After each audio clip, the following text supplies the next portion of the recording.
Good morning. It is Thursday, the 11th of June. I'm Maeve McMahon and this is Europe Today, Euronews' morning show that brings you all the stories driving the day. Coming up, the countdown is over and today the much anticipated FIFA World Cup kicks off, bringing together some of the world's biggest footballers for a month of matches. We'll be joined by Glenn Micallef, the EU Commissioner for Sports, to hear the Brussels view on one of the most political World Cups to date. Meanwhile, Northern Ireland is in the headlines after another night of unrest since a knife attack in Belfast on Monday left a man seriously injured. The suspect, a Sudanese national, has been charged with attempted murder. The incident sparked anti-immigration protests that turned violent, with cars and homes set on fire and police deployed across the city. And the Cypriot presidency is set to unveil its wish list for the EU's long-term budget. Their proposals suggest a 2% reduction to the Commission's €2 trillion spending plan. The goal is to seal a deal by Christmas to avoid debates ahead of 2027, when key elections take place in France, Poland, Spain and Italy.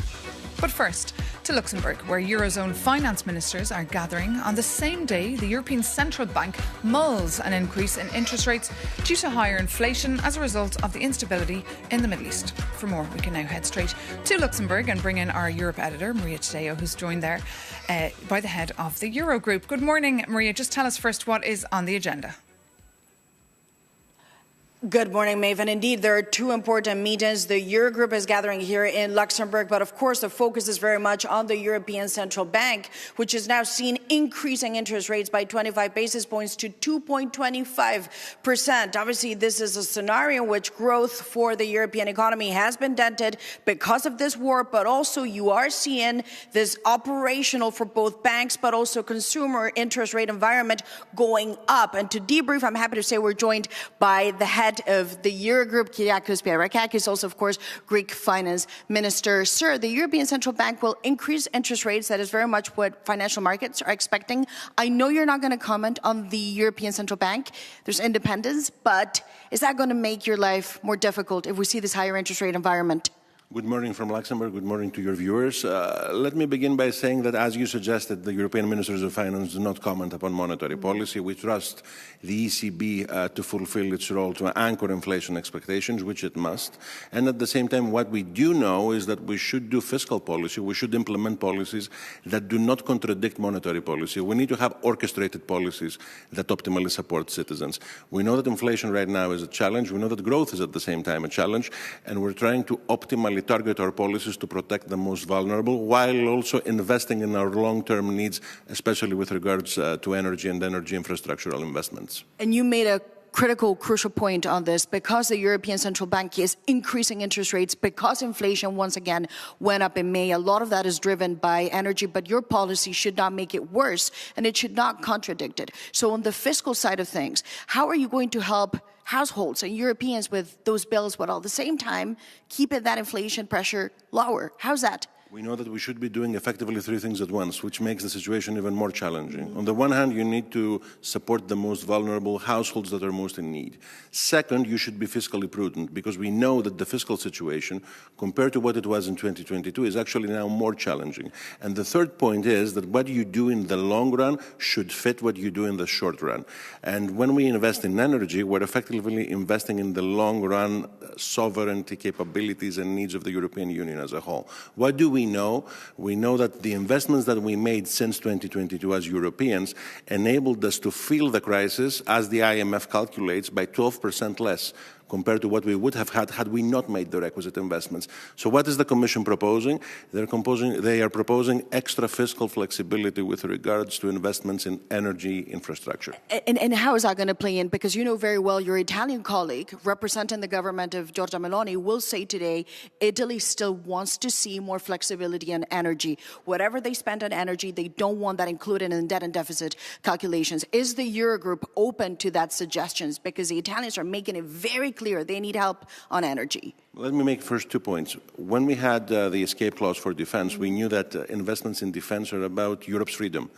Investments in energy are about Europe's economic independence. And what do we know? We know that the best social policy is to actually lower energy prices in the long run, not only doing a short-run fix, a quick fix to address the current needs that we have in front of us.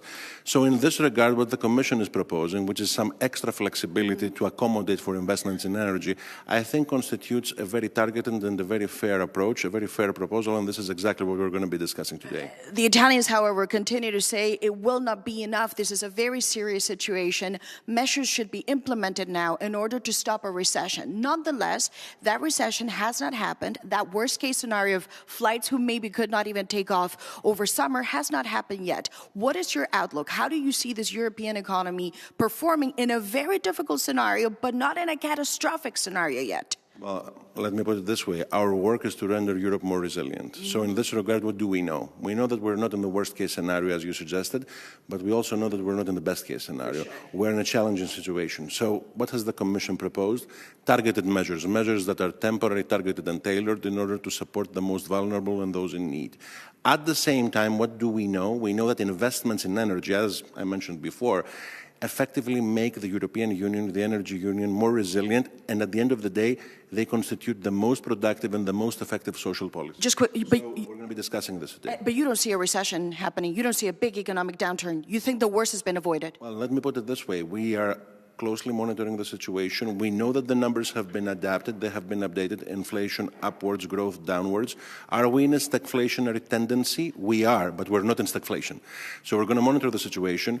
The Commission overall is adapting its proposals contextually. So the situation has changed, and this is why the Commission has proposed this extra fiscal flexibility with regards to energy investments. So we're going to monitor, we're going to discuss. There are different viewpoints at the table. I've said this publicly, and we're going to try to do our best. And just a final minute on this matter. The head of the IMF will also be participating in the talks. The IMF, Kristalina Georgieva, she has said she's in favor of common debt for common European projects. That would be good for Europe. How's that conversation going along? Is that something you can support? More joint borrowing? Let me put it this way. We already had the IMF join our discussions. I mentioned before this calculation about 12% less impact because of what we did. This is an IMF calculation with regards to energy. I had the privilege of meeting Kristalina Georgieva yesterday with my other hat, that of the Greek Minister of Finance. And if I may make a quick point, I think it's quite symbolic to see my country, Greece, from a country that was a participant in an IMF-led program to now be a contributor of technical know-how for the Southeastern Europe Technical Assistance Center in the region. So the work of the IMF, I think, is quite pertinent to support the work that we as European Ministers of Finance are trying to do. We're going to be discussing all of those issues at the Eurogroup. Obviously, as you know, my work as President of the Eurogroup is to speak about what we all agree upon at the same time. On that very topic, there are different viewpoints, but certainly there isn't an issue that we're not planning to discuss. Well, Minister, thank you so much. And the head of the Eurogroup, of course, his job is to find consensus, but at this point, Maven, you alluded to this, budget talks will begin. The conversation about Eurobonds certainly has not died. It's a difficult job to find consensus on this matter. It is indeed, Maria Tadeo. Thank you so much for that live broadcast there from Luxembourg, and of course to your guest, the head of the Eurogroup. But now moving on, today is the 11th of June, which means the World Cup begins. It's the most exciting day of the year if you're an avid football fan.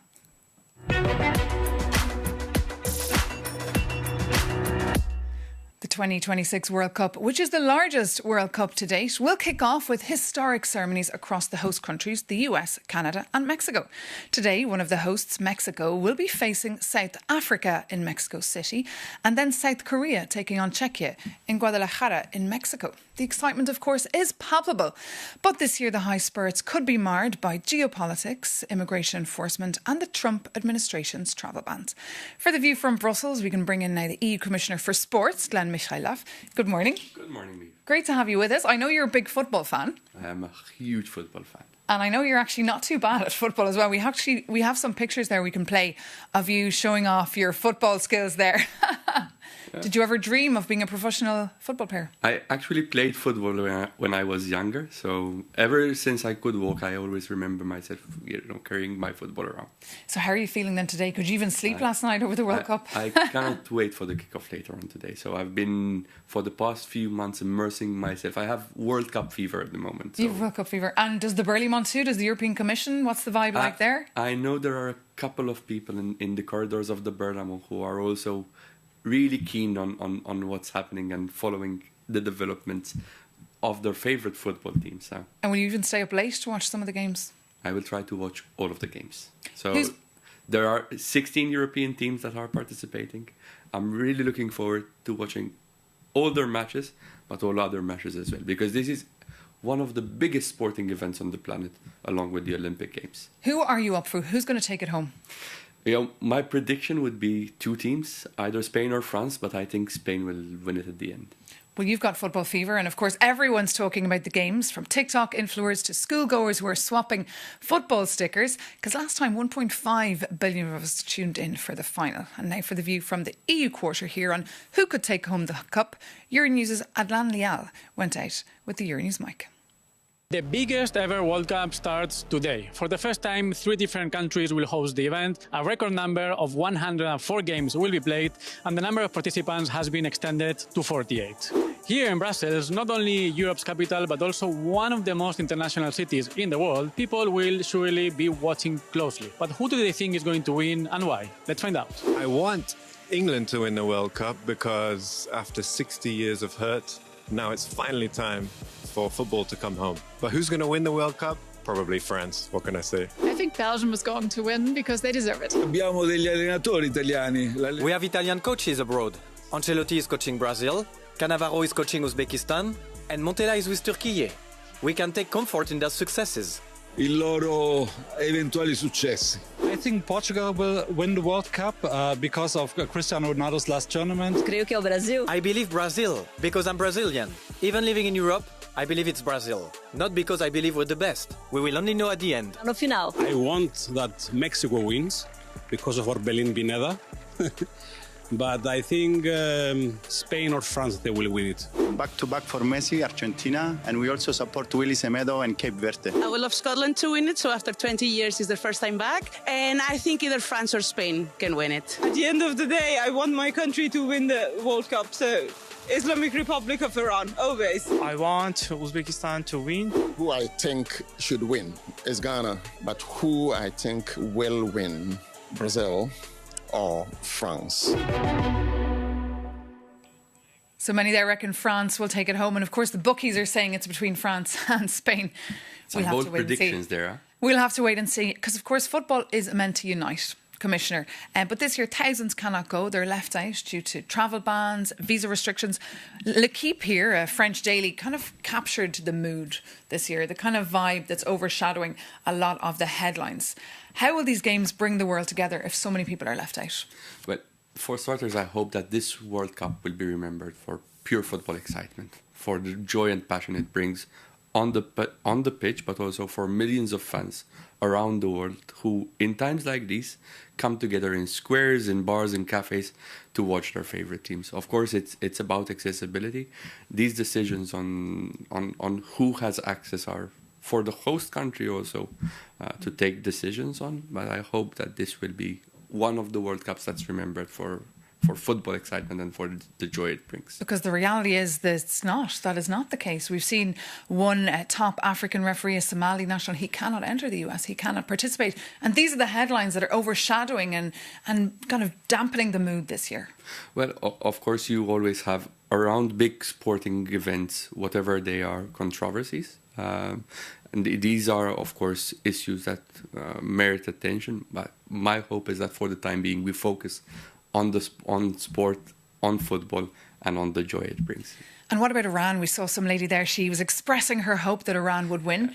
But we've seen many Iranian Americans out on the streets as well, telling FIFA they should have cancelled Iran's participation due to the ongoing war, because the Iranians are using their players to try to make themselves look good on the world stage. What's your view here? Well, it's good that finally there is a solution and the Iranian national team can participate in the tournament. I think the Iranian team qualified and on merit they should participate. So I think it's good that finally they can be on the pitch and show the world what football is about, which is bringing people together and bringing countries together. Bringing people together, of course. And it's the topic that we dived into as well this week on The Ring. That is Euronews' debating show. We asked, did Donald Trump perhaps, kill the vibe a little bit this year? We've seen ticket sales and hotel bookings are below expectations, especially in the United States. We can take a listen now to two MEPs that were debating in the European Parliament this week. The Austrian MEP, Lucas Mandl, and Rasmus Andersens from the Greens. Dear colleague, you have advocated for boycotting the World Cup. I don't agree with that. I think the excitement about football is much bigger than politics can ever be. And the direct question would be, how would you explain to, let's say, a child excited about football, just interested into football and this exciting game, how would you explain to such a child to boycott the game? I did not advocate to boycott the tournament, especially not for supporters. But what I think politicians should do is to take a clear stance and to criticize both the FIFA but also the current US administration on the mistakes they are making when it also comes to organizing sports. And there I think that politicians have a different kind of responsibility, meaning that they should not travel there and be part of the tournament and green light both the actions of the FIFA and of the US president. So for me, it's not a general boycott, but I think as politicians, we should not go there and support. A glimpse of The Ring there that you can catch the rest of course, on Euronews. What's your view here? What would you say to a kid?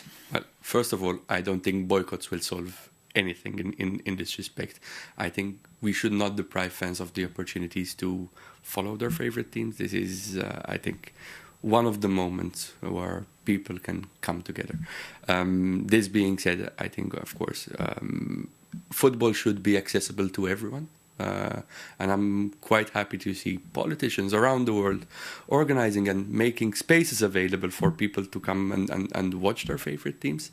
And this is also an opportunity to highlight that here in Europe there are governing bodies in sports like UEFA, who has a fan-first policy, which makes these games, these sporting events, accessible to people. And that's the kind of sport that I want to see. Well, you mentioned UEFA just on the Champions League we saw a few weeks ago. Unfortunately, the games were dampened by the violence that broke out in Paris. What's your responsibility here as the EU Commissioner for Sport to try and improve the situation? Well, of course, sporting events have to be safe, but this also involves a lot of coordination between the hosts, in this case, the countries which would be hosting these games, and the bodies which are organizing them. So there needs to be a lot of coordination in this respect to make these sporting events as safe as possible.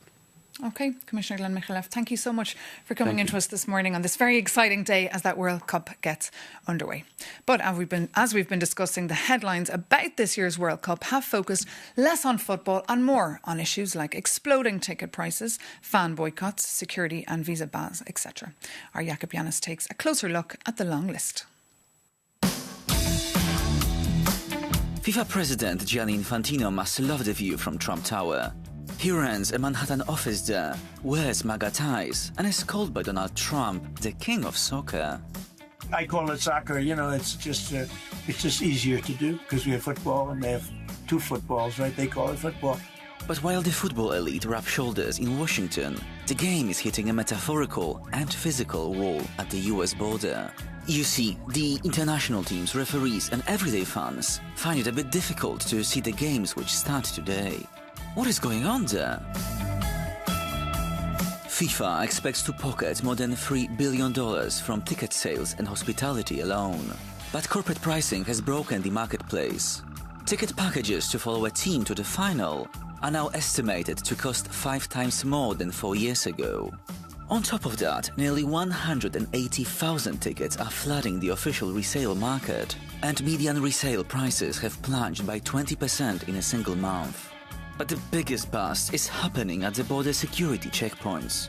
Infantino's sports diplomacy means nothing to US immigration officers, enforcing hard travel bans against 4 qualified nations, including Iran and Somalia.